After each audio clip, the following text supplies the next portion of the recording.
I know a lot of you guys are new riders and you want to know what to do, how not to do certain things, and that's what we're going to be doing today. We're going to be watching 5 motorcycle crashes so that way we can know what not to do, what to do, so that when you go onto that road, you are more confident and therefore a safer rider.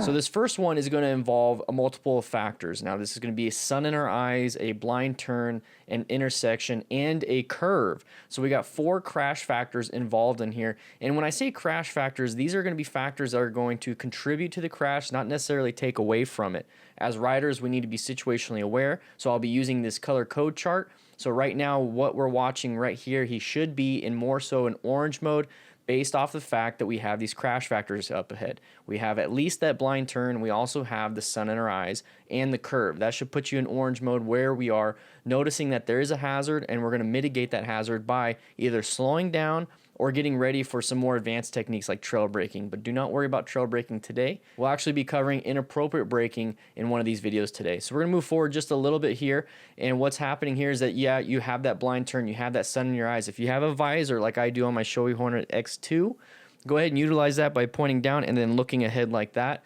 But right here, this should definitely be putting yourself in that orange mode to where you need to start slowing down. Okay, we have the sun coming around. It's going to be right in your eyes. We have a turn right here. We can't see the road, so road surface, how is it? Because, you know, there's no real shoulder, so that's even worse.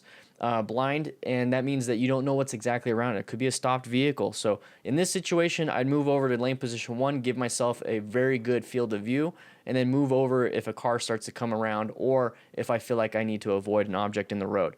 So we're going a little bit further ahead, and right away, as soon as you see a vehicle staying there, that should give you an indication, hey, potential hazard, potential hazard. Definitely straighten that bike up a little bit more now that we're in that straightaway. Roll off that throttle to activate some engine braking, or downshift and roll off the throttle to activate that engine braking. If you really want to, go ahead and remove some of that perception and reaction time of your total stopping distance by reaching for those front brakes and getting ready for that rear brake, and not applying it yet, but getting ready to, because if you have to, apply some progressive brake pressure to slow down even more.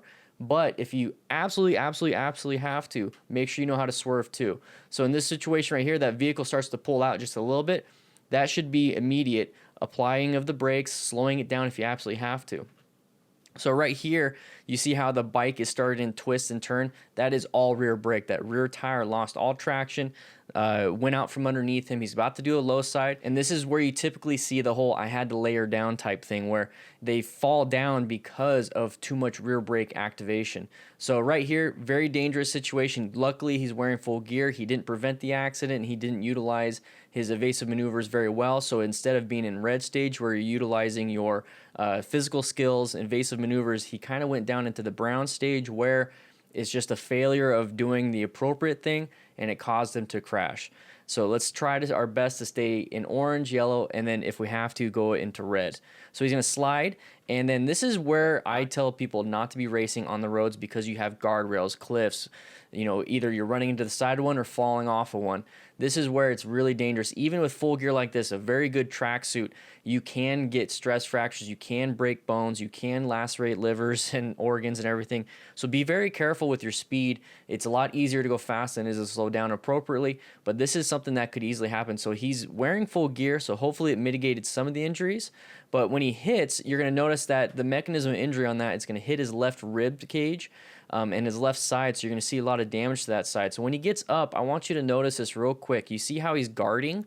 So that left arm, that is called guarding. That is going to be something where there is a potential injury right away, and your body's natural, unconscious instinct is to protect it. So when I see something like this, and if I see a patient walking around, I know for a fact that there is injury there, either to his arm, so he's holding it up, or to his rib cage. Therefore, it could also be a breathing issue, airway issue. So now we're starting to roll into something where it's very dangerous. And even with full track leathers, it's not going to protect you in that situation. So he's in a lot of pain. He's still grabbing it. And that's what happens. So how can we mitigate that? Make sure when we're going around blind turns with sun in our eyes, possible road debris, possible intersections, go ahead and roll it off. We should understand that that is a hazardous zone. and let's not go too fast around that, because we need to keep some options ahead of us, and the only way to do that is to slow it down. So let's jump in to the second video.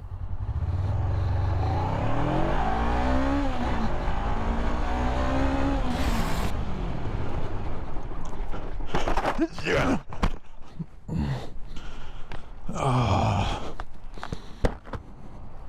So I always tell people to go practice in a parking lot, because that is going to be the more safe route. It's going to be a closed course. It's basically going to mitigate and reduce as many hazards as we possibly can.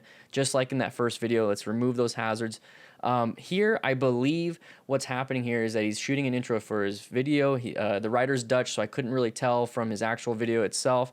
Links to all these will be in the description. But do not go this fast in a parking lot. This is not something that you're going to want to do, because remember, you need total stopping distance in order to actually stop, and it doesn't look like he gave himself enough room. Plus, when we start to speed up right here, we're going over some water, which is going to make those tires a little bit more slick. And then on top of this, it looks like the road itself, the asphalt, is not very grippy. So we talk about mechanical grip when it comes to the tires, and it doesn't look like it's doing a good job here. So he's actually going to go pretty fast here. So I think the top speed that he gets at is 91, and I believe that's kilometers an hour. So it's still over 50 miles per hour in a small parking lot.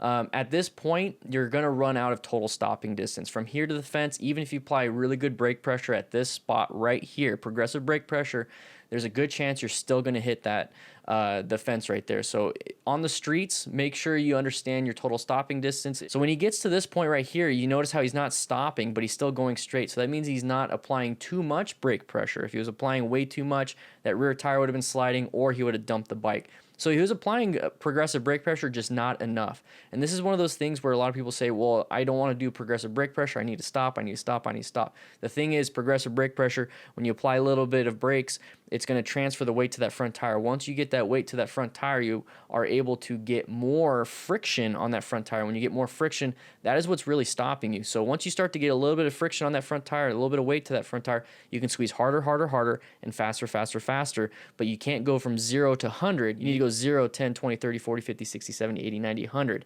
Now, if you can do it a lot faster than I can speak it, great. But you need to get that initial weight transfer to the front. So hopefully this person is okay. It seems like he is. Not too much damage, but you could easily have flown off and got ejected basically, and then fallen a couple stories. And then no matter what type of gear you have, it's not going to save you. So guys, remember, progressive brake pressure, don't do this in a closed course, especially with something this small at that speed. Practice safe speeds in a parking lot. I recommend no more than 20 miles per hour in a parking lot with there's no obstacles, okay? Let's jump into the third video now.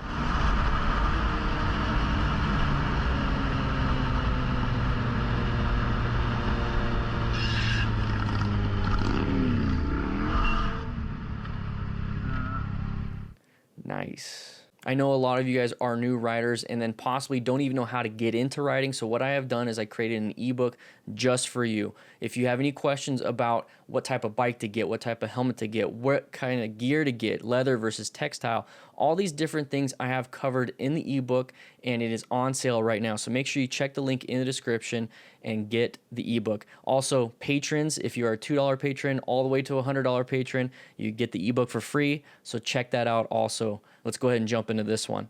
So this video is going to be going a little bit too fast in the turn. We're going to have a loss of traction on our tires because we went on the paint, and then we're going to be using way too much rear brake, which is going to cause that rear tire to lock up and then cause that person to lose a lot of control and then go off the road. This is a very common beginner mistake, and this is something that happens even with people that have a lot of experience, but they get caught off guard and then they go into that brown stage. So about right here, you should be in yellow stage, but then once we start getting up to that turn, you see the brake lights. That means he recognizes that there's a hazard, so he should be in orange stage right now. So he's very aware, hey, a curve is a natural hazard for a motorcyclist, typically where half of us die on the road. The other half is pretty much in intersections. So right here, very careful, make sure we do what we need to do. So apply as much brake pressure, decelerate, get slow down before the turn. Remember, it's always easier to add in speed through the turn or after the turn than it is to start to decelerate while trying to turn. We start to lose a lot of traction when we're turning, accelerating, and decelerating all at the same time. So do not do both or all three at the same time. So what we should be doing is applying some brake pressure right here, slow look, press, and roll, and then initiate that counter steer, initiate that head look, and then roll on the throttle if we possibly can to get us out of there. But right here, the speed should be carrying you, good body positioning, good vision, but that's not what happens here. So he's going a little too fast, and he's going to get onto the paint. So a bad line selection also on top of that, and that's going to make him lose a little bit of traction, which is going to cause a panic. So the initial panic is going to be too much rear brake. And why is that? And this is where we need to start figuring out why and how, not just what can we do differently. So why did that happen? Well, as car drivers, we are taught to go from applying gas pedal to brake pedal.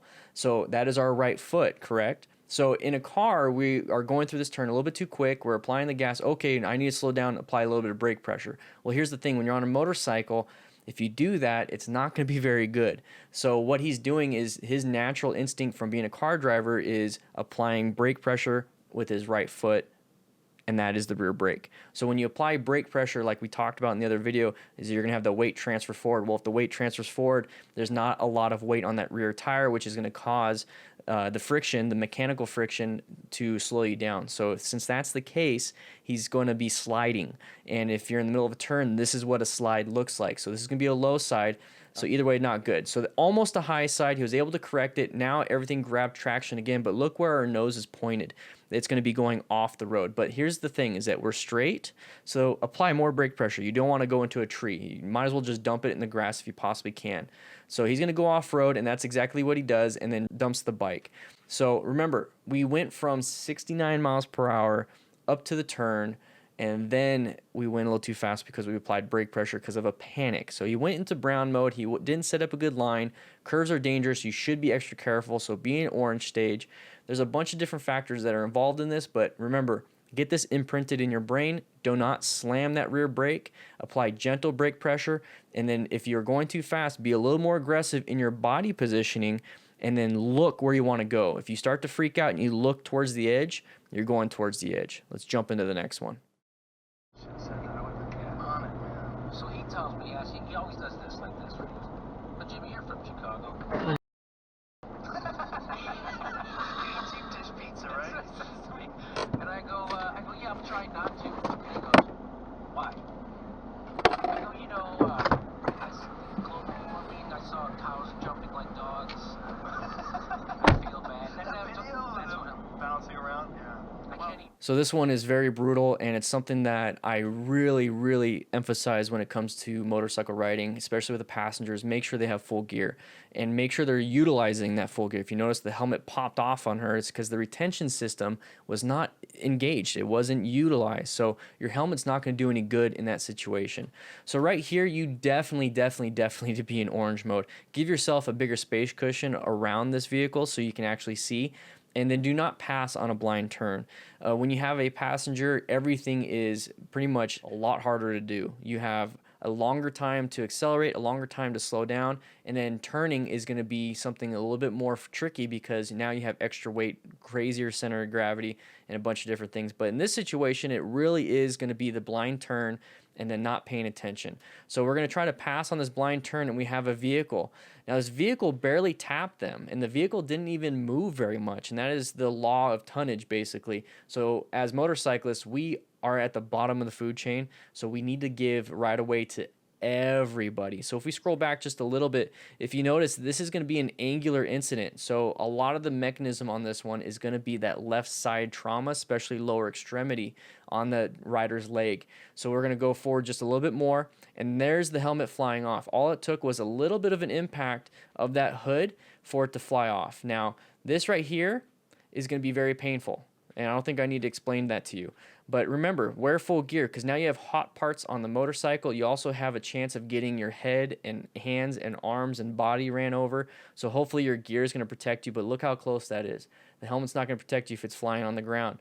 So we're going to move forward and move forward and move forward a little bit. The helmet rolls around. Thankfully, she's able to get up. It seems like she wasn't the one that's going to take the brunt of the impact, even though it looked the worst.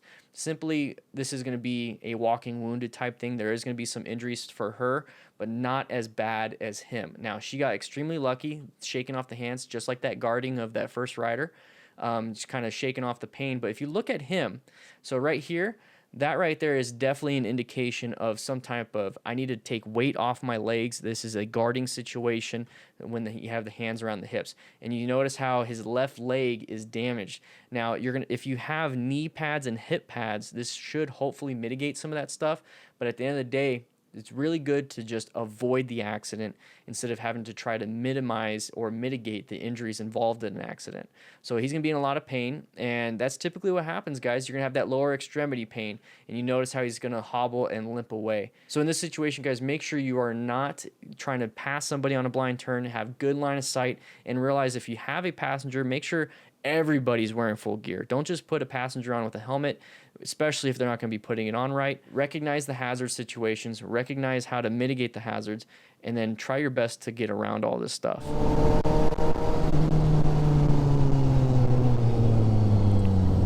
Oh, damn.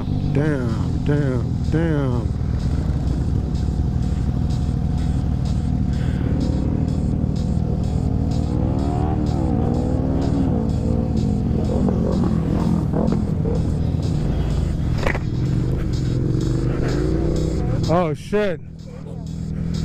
You alright, bro? Stay still. Stay still, buddy. We got you. You alright, man?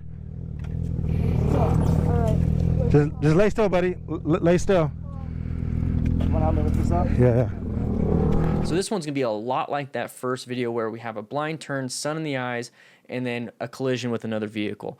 So we're going to move forward just a little bit here. We have blind turns right here. We can't see very well. And this is something that I want you guys to see. I want you to kind of notice it. If you notice how the road goes and then it comes to a point right there, that means it's going to be a blind turn. If the road disappears from you and you have no vision past that certain point, it just kind of meets in front of you, that means it's a blind turn. So right here, definitely a blind turn. You still can't see, still can't see, still can't see. And you notice how the riders, these two riders, recognize and they're like, slow down, slow down, slow down. Well, let's go forward a little bit more. And now we have everybody crash. So the original thing that happened here was the rider went too fast, went into the embankment, and all the other riders behind them pretty much ran into that person or the bike and then had their own collision. So this is going to be something where we really need to focus on group riding etiquette and group riding technique, where especially in the curves, if you notice it's going to be a sharp right, sharp left sign right here, you need to be separated pretty good. So in these turning areas and these big areas where you're going to have a lot of curves, you don't have to ride staggered. It's something I don't even do, especially in the turns, is don't ride staggered. Create your own line. Give yourself like 5 to 6 seconds in between each individual, and then maintain your own line. Ride your own ride. Do not do a following type of ride that you typically see with group rides staggered, but those are typically in a straight line or in town, so you're not having to deal with a lot of these things. So let's go back just a little bit. So right here is what's called a crest. Now it's going to be a vertical blind turn basically. And with those situations, especially right here, what I would do is be in orange mode. So this is a very good following distance for the rider compared to the two up front. So that's going to allow him really good opportunities to slow down and not be a part of the incident or the emergency. So if this is the situation, guys, this is what I want you to do is I want you to be this far. I really do, especially in these turns. So he's being smart about it. He's being pretty far back. So if he has to apply brake pressure, he can, and he has plenty of stopping distance, or he's going to give himself enough opportunity to do a swerve if he absolutely has to. So we're going to move forward just a little bit more. And I want to take a look at some of this accident stuff. So he hit this edge right here, this cliff, caused him to crash. And now, you know, you need to start paying attention who's who, what's happening, who's injured, and you need to take care of that person. So especially if they're not breathing, you got to learn how to breathe for them. If they're having a massive bleed, you need to know how to stop the bleeding. Also, you need to protect yourself. So let's scroll back just a little bit. Now, if there's a car or a truck that was flying through here, do you have somebody that's going to slow down traffic for you? If not, guess what? You guys are all going to be part of the new incident and possibly die. So make sure you kind of keep that in mind. So we're going to move forward a little bit, and you notice he's on the ground. This right here is a very typical I'm really hurt type situation. You see a little bit of rip in the pants. So the whole point is to prevent the accident by using good situational awareness and understanding driver behavior. So the next step is to avoid the incident if it came out at you very quickly. So you're now in red stage, utilizing good swerving technique and good braking technique to kind of get away from that situation. If you can't, this is where this situation is. If you can't do it, mitigate as much of the injury as possible by wearing as much gear as possible that you can afford. Now, I understand a lot of you guys can't afford gear. That's perfectly fine. At least get a helmet and at least get gloves so you have good tactile feel and so you can prevent a traumatic brain injury, or at least minimize the traumatic brain injury. And then if something does happen, you need to know how to take care of the injured person, and that is where you take an accident scene management course. It's actually $5 off the online course. Links in the description to everything that I do. So guys, let's make sure that we're doing that. We're not getting in some massive crashes. And let me know if you like this. If you're out here at the end of the video, let me know if you like these 5 videos at a time, or maybe I should go back to 2. It's up to you guys. Let me know in the comments. With that said, I hope you guys ride safe, be safe, and I'll be seeing you around.